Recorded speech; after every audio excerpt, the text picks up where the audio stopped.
So you just got a job offer. Massive. But before you accept or decline it, here are my 3 red flags. I might even give you a 4th one if you're lucky.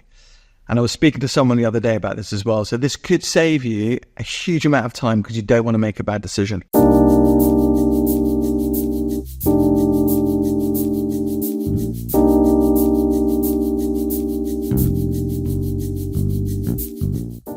Right, number 1, clear expectations. So is it clear what you want to do? Sometimes it's not. Sounds funny, right? You've gone to, you met the hiring manager, you met the team members, you've read the job description, but you come out and you're like, I'm not really sure exactly what I'm going to be doing. You know, like in the interview process, it's interesting. You know, like a lot of interview processes, the companies are grilling people. It's like, and I take feedback from a candidate and like, how did it go? And they're like, well, you know, I'm not really sure. They didn't give me a chance to ask questions. I'm not really sure what the expectations are. I'm not really sure what the deliverables are. It's a little bit unclear. They didn't give me enough time in the interview process to ask. So for me, hey, if that's how they run their interview processes, what's it going to be like to work there? That's a question for you. That's rhetorical. You don't need to answer that now. But it's true. You know, make sure it's really clear what it is you're going in to do. Because otherwise, what are you going to do? You know, you want to smash that. You want to like knock out the park, right? Number 2, a lowball offer. I don't like lowball offers, you know? Oh, some people say I'm trying to negotiate. I mean, come on, guys. So look, but to widen this point, I'm not talking about companies having to pay like above and beyond or way above a pay range or just more than they can afford. Because, you know, companies come in all shapes and sizes. And, you know, you might be interviewing for like a really cool kind of startup-y company that they just can't afford to pay what Netflix or someone like that can pay. And that's fair enough, you know.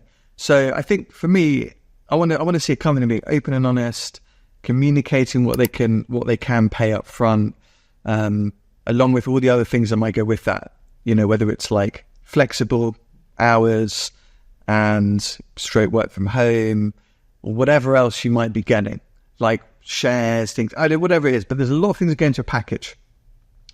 And so if a company communicates off the bat, up front, transparently, that's that again. Now, what does that say about them? I think it's great. So you know up front, you're going into a firm where, do you know what, they're not going to pay like the top salary in your space, and you know that. So when it comes to an offer, if it comes in fair, you're on a good spot. If you've gone for a company and they come in and you know the pay range, you know broadly how much you should be earning, you've done all of your research, you know your worth, all of that stuff, and the offer's way low, it just doesn't feel right. You know? Just doesn't feel right. So think about it. And everyone loves a good negotiation, so it depends how lowball this is. But just, you know, just be mindful. It's really dangerous for the company too, because if you end up being like, you know what, I've got nothing else to take, I'll take it. You're going to take it, but keep looking. Third thing, toxic work culture. So we talked about money, we talked about the job.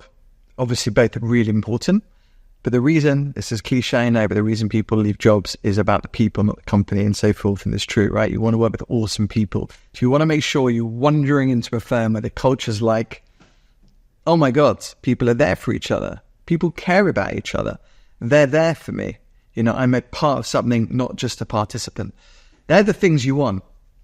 And you're interviewing them. So make sure you've interviewed for this. You know, like people talk about, oh, I just want, you know, 1 or 2 interviews and they should be making me an offer and I don't want to meet lots of people. Well, for me, I mean, there's quite a lot of value in doing your due diligence and meeting a decent amount of folks so you can really get a sense of what the place is like. Ask them the same questions. The truth will be somewhere in the middle. You know, what's it like to work there? How did your company treat you over COVID? Whatever, you know, just some stuff. And, you know, how are they arranging interviews? Are they giving you space and time in the interview to ask questions? Are they interested in you? I don't know. There's a few things for me that I'd like to know when I'm deciding who I'd want to spend most of my life with. And so make sure you've assessed for culture and you're comfortable going in and they're a good bunch and you've done your, you know, they're asking you for references. Take references on them too. You know, like, hey, Mr. Hiring Manager, can you give me 2-3 references of people that used to work for you that I could speak with? That's cool. Not many people do that.